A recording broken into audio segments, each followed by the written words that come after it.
Hi, my name is Cinthya Santos-Briones. I am recording from Bay Ridge, Brooklyn, New York. I am a Mexican photographer living in New York City since 8 years ago. I study anthropology and ethnohistory, and for almost a decade, I worked at the National Institute of Anthropology and History in Mexico. My interest in photography emerged through the ethnographic work that I have done in indigenous communities in Mexico and New York City. My practice as an artist, as a photographer, use a collaborative approach to tell stories about homeland, immigration, identity, and self representation. And I use different disciplines like photography, history. I work a lot with archives, drawings, audiovisual, and writing narratives. I am here to share about my project Living in Sanctuary that focus on documenting the daily life of migrants with final orders or deportation that took physical refuge in churches or temples with their families in the states of New York, Connecticut, Colorado, New Mexico, and Arizona.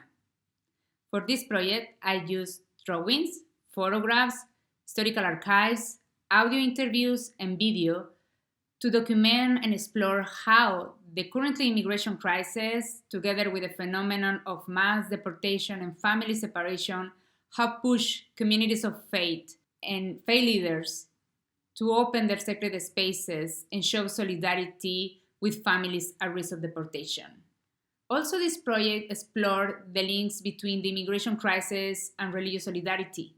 I work in this project, like almost in all of my projects, in collaboration with the people that I interview and photograph. I ask the people to write about their experience living in sanctuary, or what does it mean for them, sanctuary. So this is one of the thoughts and the experience of Reverend Shanna from Colorado. And also I work with the children's where they draw their feelings and their experience about sanctuary. So this is Brian. Something that I really like to work in this project is that I collaborate in the production of a multimedia piece with Dulce Carvajal, that in that time she was 10 years old and was living for 1 year with her mother and with her siblings in an Episcopal church in Manhattan. So she wrote her own story about what does it mean to live in sanctuary. And also she took Polaroids, photos of her experience.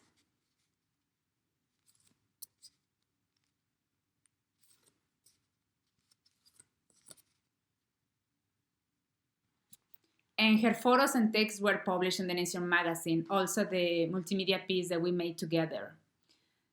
In this project, I was really interested to document the experience of the children's, and all the time I question myself, what does it mean for these children living in a sanctuary? Um, how they feel to live as a refugee in a church. Um, all the time, these children like Daniela and Dulce were asking me why being an immigrant is something wrong.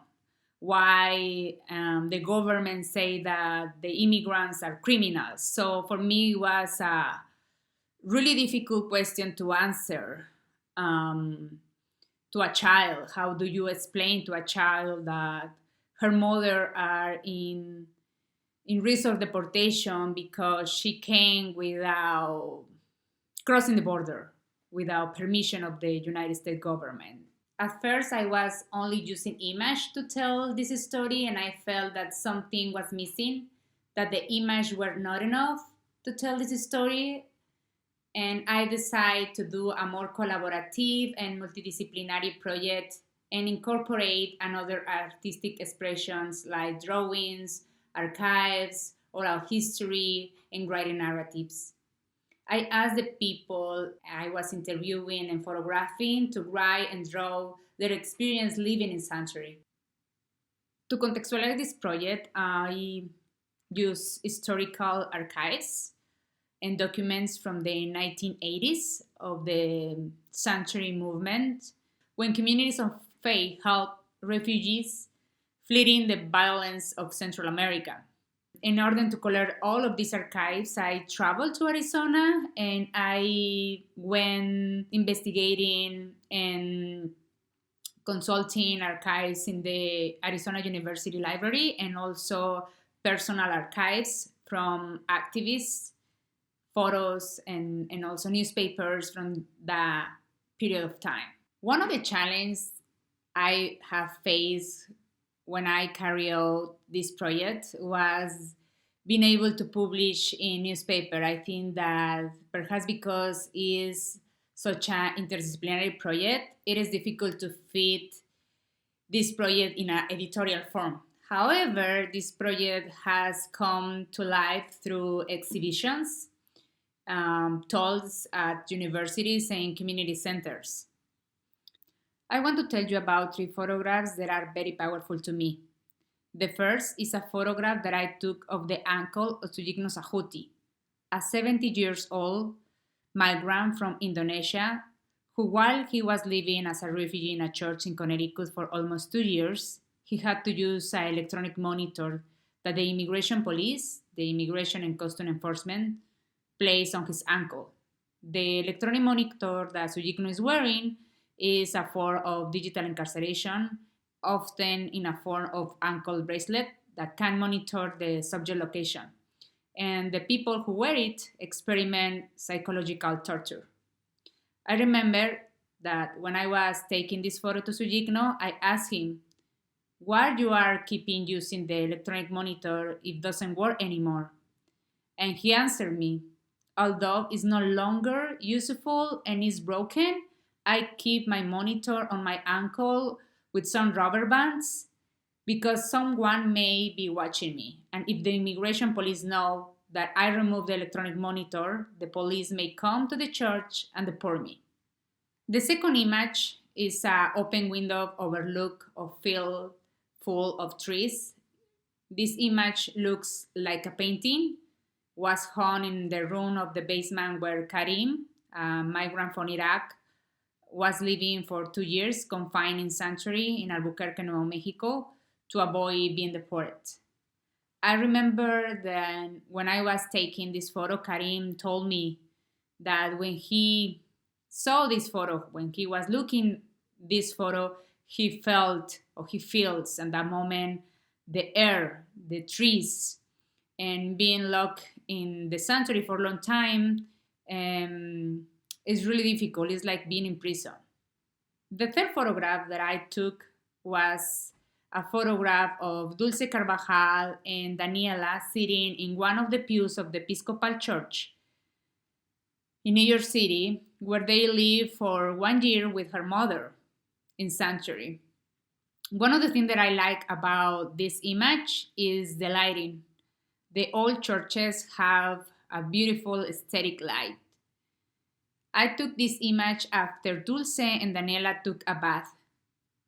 It is interesting how through this photograph you can see how daily life goes on sanctuaries, how family and especially children's appropriate these spaces, make them their own, how churches or sanctuary become their own homes, their backyards, where they run, love, cry, and play, and despite of the anguish that these children experience, they continue to enjoy their childhood. I think that when you start a project, it's important to write a statement of your project. What is your project about? And ask yourself many questions to reflect on why you want to tell that story specifically. The reason that made me tell this story was the hope that these parents have of not being separated from the children and the poet. In 2017, the anti-immigrant sentiment in the United States increased, and there was a lot of fear in the migrant community, in my community. Many migrants were being deported and imprisoned in detention center. Others, like Amanda Morales, Aura Hernandez, Janet Vizguerra, to name a few, were taking a public stand and becoming refugees in churches to fight to stay with their families and avoid being deported and separated from the children's family and communities. I start this work because my husband, he is the co-founder of the New Century Movement, and he has been working for many years with migrants at risk of deportation. Introduced me with Amanda Morales and other women who took sanctuary in New York City. And hearing their stories inspired me to tell and make visible and honor their fight of not being deported. Also, seeing how the children who live in sanctuary experience suffering, anguish, and stress, knowing that their parents can be deported anytime, sensibilized me and inspired me to tell this story. Living in sanctuary is like living under indefinite house arrest, and the families who decide to take sanctuary have made visible the devastation that the United States deportation policies generate in the immigrant communities. The intention of this project is generate education awareness against family separation, detention, and imprisonment of migrants through the stories of families living in sanctuary. I believe that when long-term projects are carried out, it's important to get away from them for a period of time to rethink the project and also to reflect on its context and the role that this project has in the society and in the community that we are working with.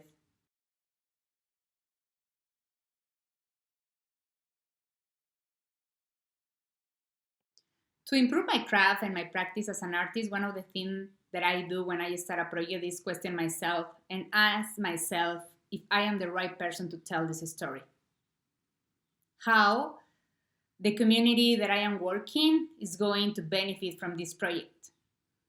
How this project will contribute to the issue and make visible the humanity of the person involved. And how this project is going to generate positive impact in the communities.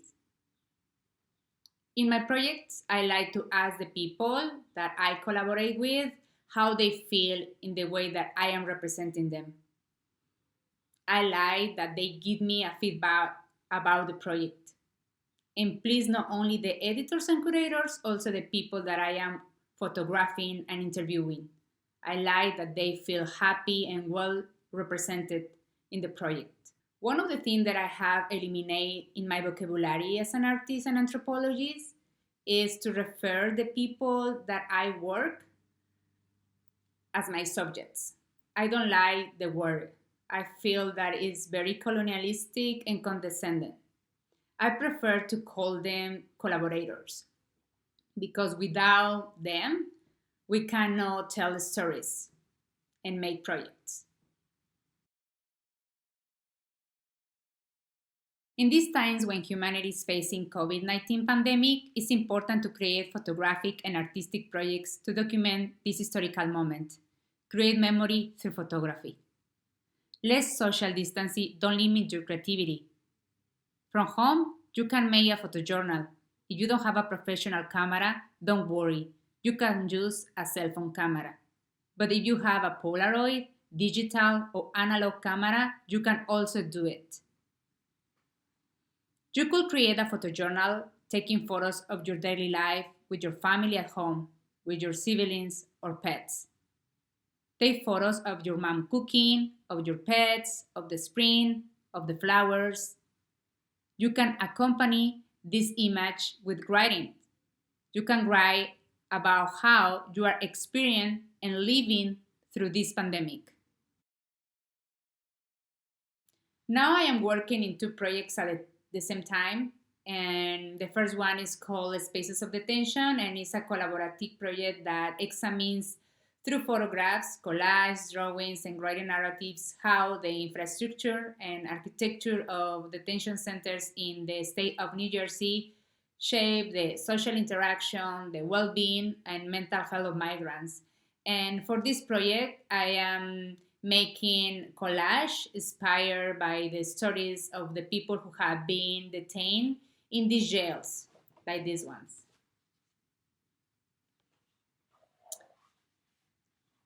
I start a project a few weeks ago in the context of the coronavirus outbreak in New York City. This project is called For Now Correspondence and explores how the undocumented migrants community in New York City and Florida and California have become citizen journalists, using image and video to document the impact of the COVID 19 on their socioeconomic and cultural context. And this project is engaged the participation of migrants themselves in the creation of photojournalistic information through their or narratives. One of the things that sparked my curiosity about photography was that my maternal grandmother worked as a photographer in her youth. When I was a child, I remember her taking photos all the time with her Rolleiflex and her Vitoret camera that she gave me some years ago. This one. And also she gave me her Canon camera.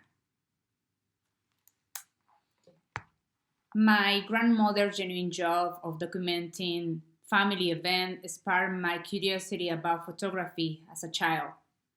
In another hand, my paternal grandfather was a teacher in indigenous and rural communities in Mexico, and also he was an artist, a craftsman, and a poet. And his visual work has inspired me a lot in my art and also his work as an educator. Photography is a language and an artistic expression that has the power to communicate ideas, feelings, to stir consciousness.